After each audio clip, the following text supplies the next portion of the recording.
As all of you know, my name is Michael Petraka. I am the owner and operator of HAP Financial Group, and tonight you came to a fantastic topic. Not a fun one, not an easy one to deal with, but a necessary one to come up with a game plan for. So tonight we're going to have a conversation about long-term care. What is it? How does it work? What are the options? And then kind of what are the pros and cons of each of the paths that you might want to take. But hopefully everyone walks away today with just a very good understanding of the basics of how long-term care works, what options we have to deal with it. And then naturally we can have a follow-up one-on-one conversation because long-term care is very unique to each individual. There is not a blanket, someone should do long-term care, someone should get life insurance, someone should self-insure, someone should get an elder care trust. There's a whole bunch of different options that you really have to take a look at someone's complete financial picture to come up with what is probably, and I say probably because we don't know the future. And you're going to see there's a bunch of different things that could play on your life. So without knowing for sure, we're just trying to pick the path that makes the most sense. So like I mentioned, we're going to start with just understanding what long-term care is. When do you qualify as a person that's could be on long-term care insurance? And then what's the probability of those things playing out? From there, we're going to migrate over to the few different options we have to work with. And then I'm going to touch upon what an elder care attorney does and when you should probably sit down and have a conversation with them. Right? What is long-term care? If I were to give you a simple definition, it's your ability to just do things on your own. So when it comes to long-term care insurance, one of the first tests they determine whether you qualify to have a payout of the long-term care policy is you can do 2 of the 6 activities of daily living, which are all listed here. And it's all regular, just moving around the house type stuff, bathing yourself, feeding yourself, transporting yourself. So just very basic types of things. Now, I'm sure I'm not telling anyone here something that they don't know, that insurance and costs when it comes to assisted living facilities, nursing homes, private care at your home, they're really all expensive in any of the paths you were to take. Now, what you're looking at here is simply the national averages of costs. Now, for the most part, everyone in this call lives in the Northeast. So a lot of these costs, you could probably, inflate another 20 to 30% fairly easily. So this is not something where we can just put our head in the sand and ignore. These are costs that, if they play out, can be catastrophic to your retirement. So it's something that, hey, it might be a path that we do nothing, but we're making an educated decision to go down that path versus one of the other options. Now, these are some startling numbers when it comes to long-term care insurance. So as we sit here today, there's almost 42 million caregivers in this country. That's a very incredible stat. It's just a standalone stat. And, the figures I just gave you on the slide before, kind of cost for care, depending on your home, nursing home. What doesn't get factored into the equation in some realities for a few of my own clients is, oh, my wife's staying home to take care of her mom. That wife normally has a job making 60, 70, 80,000 a year. Now that money is gone to be a caregiver. So, there's a lot of hidden costs and opportunity costs that are not even factored into those numbers. Now, this is the scenario that always comes up anytime I discuss long-term care. Mike, that's a lot of costs. That's a big premium. There's a good chance it might not happen. So as we sit here and you turn 65 years old, it really comes down to about a coin flip, whether you have a long-term care event, and again, that's can't do activities of daily living, or you just passed away one day in your sleep and you didn't really need any extra care. Now, we're going to take a deeper dive into this on the next slide. Now, this is something that surprised me a little bit. So what these next 2 stats are kind of going over is this is much more of a woman's problem than a man's problem. And the reason I say that is you have a higher probability of having a long-term care event. Based on stats I've seen, it could be 6 to 7 to 1 females to males. And then when you do have a long-term care event, you need care for almost twice as long. So the average duration for a woman is about 3.7 years and 2.2 for a man. So typically, let's say I don't have endless amounts of monies to work with in terms of protecting a client of mine as they're going through retirement. Sometimes you're creating pecking order and figuring out where should we cut corners. Most of the time, I'm going to be recommending for the long-term care policy to go on the female as opposed to a male if we don't have a lot of resources to kind of do both. Now, this is what I was just touching upon with, well, how likely is it that I'm going to have a long-term care event? And this slide takes it a step further. It was, okay, we have a long-term care event. How catastrophic is it? So as I just mentioned before, roughly 50% of the time, you didn't have a long-term care event where you needed any extra care and had an extra cost. Now, this does a great job of breaking things down by, let's say, a few different quadrants in terms of costs. Now, I would argue if, let's say, you had a $10,000 long-term care expense, that's not the end of the world. That wasn't catastrophic. That probably didn't alter your retirement in too much of a scenario. So as the financial planner, trying to make sure, let's say, a couple can get through retirement successfully, if one of the two has a 10, 20, $30,000, for the most part, as I look at everyone on the seminar tonight, that's not really that much of a problem. We can get by. What we're really concerned is on the right side. So this is if I were to sum this up, let's say it's about 20%. 20% of the time, you have a long-term care event that spans multiple years and spends 3, 4, 500,000 in some situation. These are the things that, let's say, we have a couple and the first person needs care and end up going through 3, 4, 500,000, and now the other spouse in the situation lives for another 10 years. We don't get retirement do-overs. So if we didn't plan that, we're probably going to be running into a rather large problem. So I don't want to sit here and say everyone's going to have a long-term care event and it's going to be catastrophic for everyone. No, the stats are not showing that. But 20% times 100 million baby boomers, that's going to be a big number that this is going to be a reality, that they were one of those people that planning was crucial.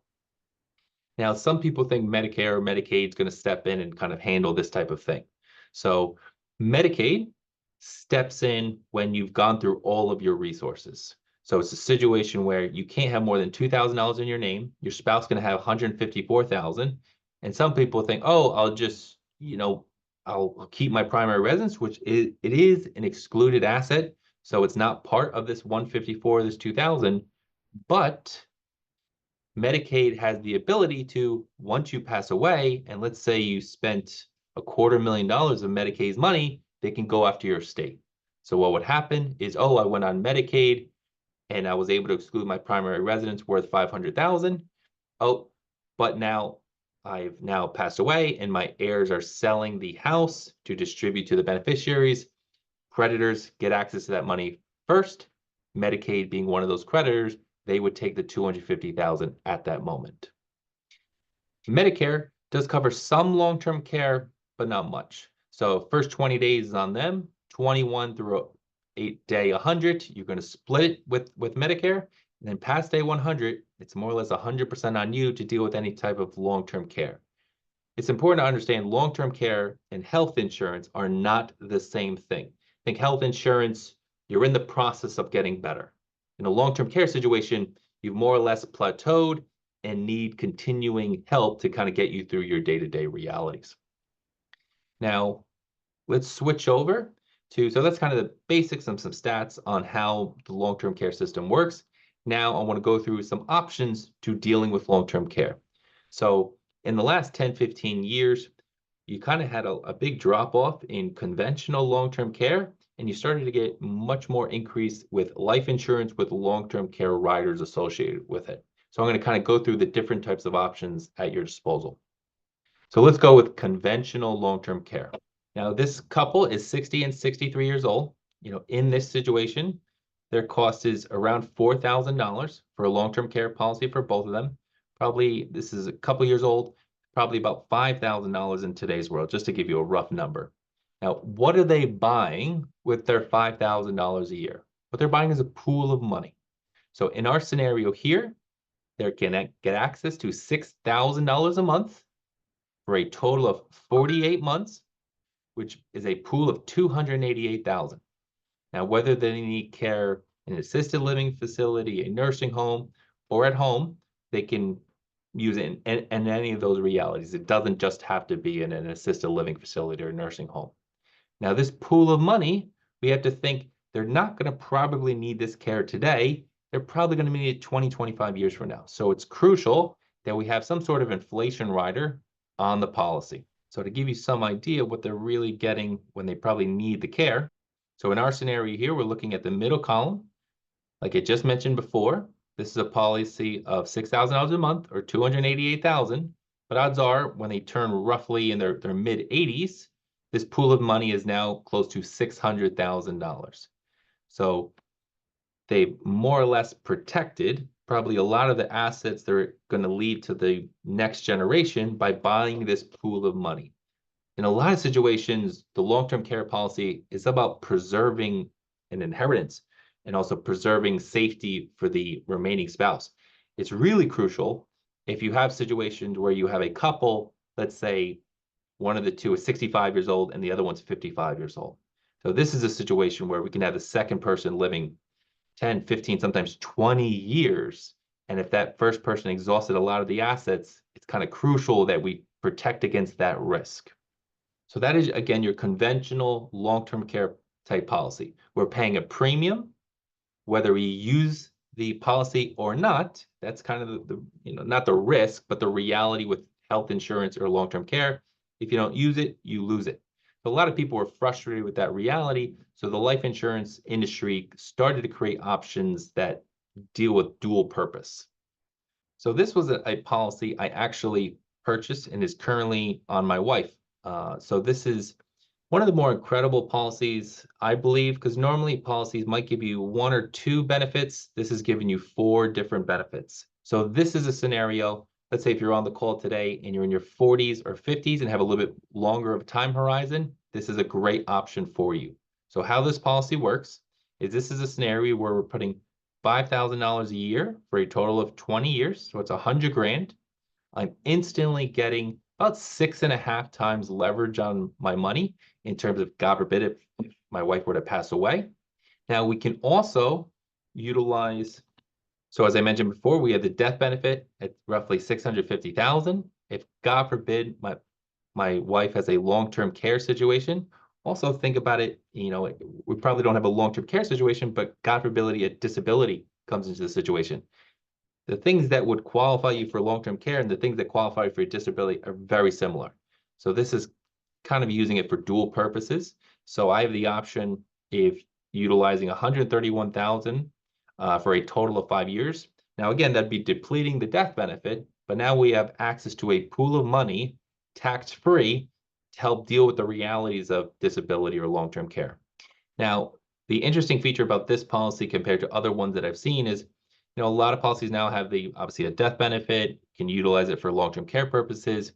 This policy has the ability to also use it as a retirement income play. So in this situation, let's say life doesn't go as planned. I'm not as good as a financial planner as I think I was, and I've run out of money early.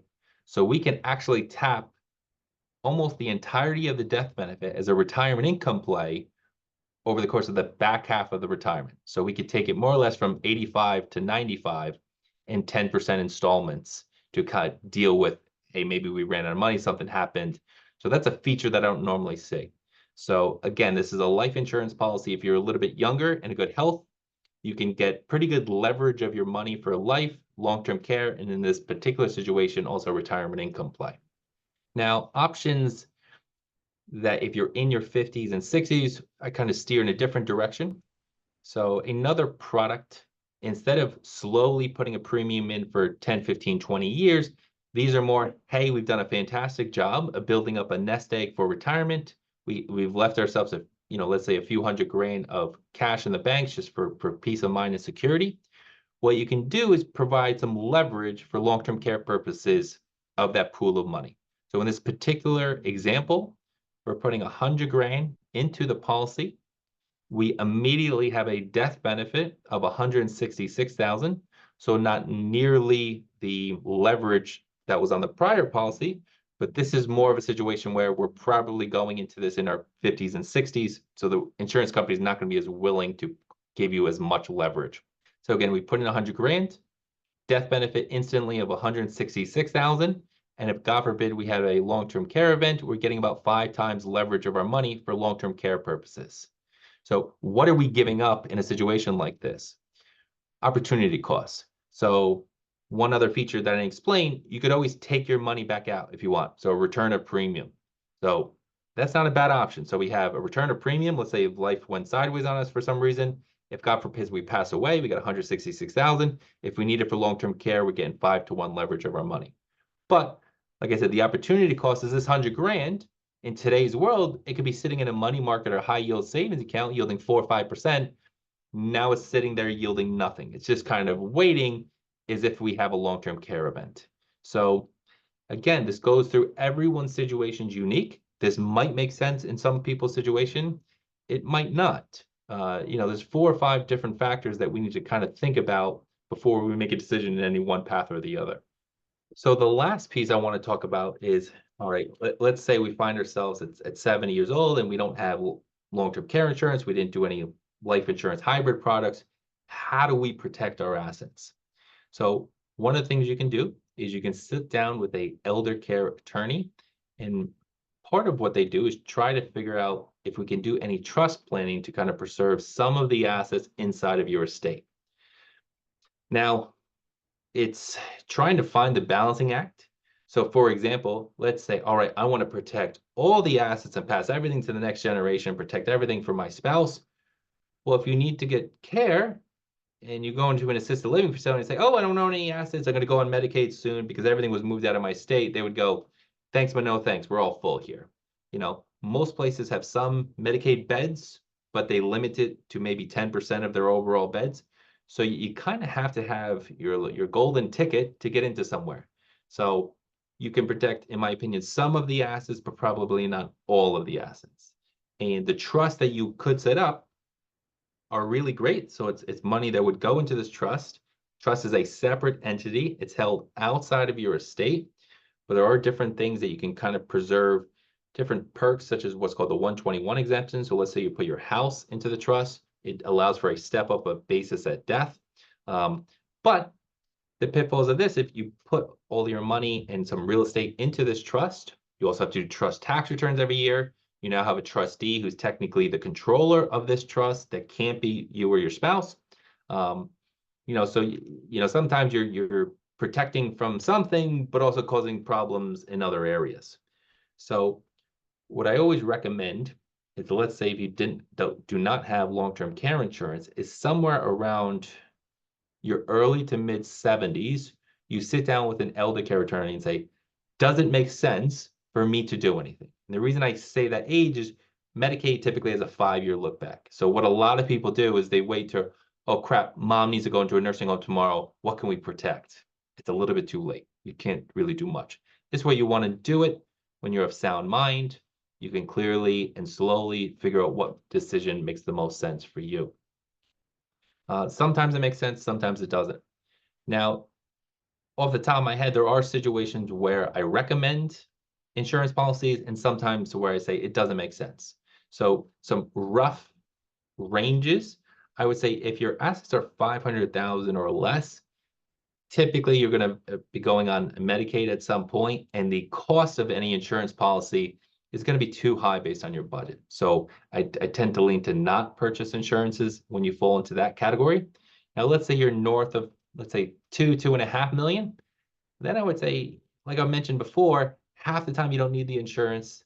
And if the situation does play out, you have plenty of assets to self-insure.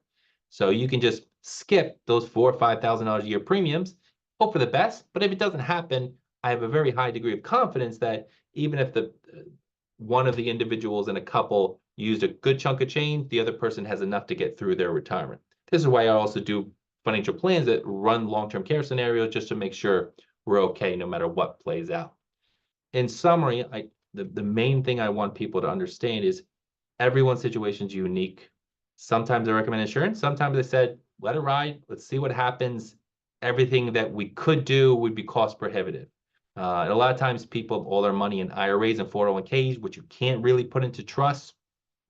So there is a lot of moving parts that we have to kind of consider when we're making the right decision. And like I said, typically early to mid 70s is a good time if you don't have long-term care insurance, just take a snapshot, analyze all our options, and see what makes the most sense. Awesome. Well, I do appreciate everyone joining the call today. And like I just mentioned, if you do have any follow-up questions that pop in your head tomorrow, always feel free to give me a call or shoot me an email. Thanks, everyone. Have a great night.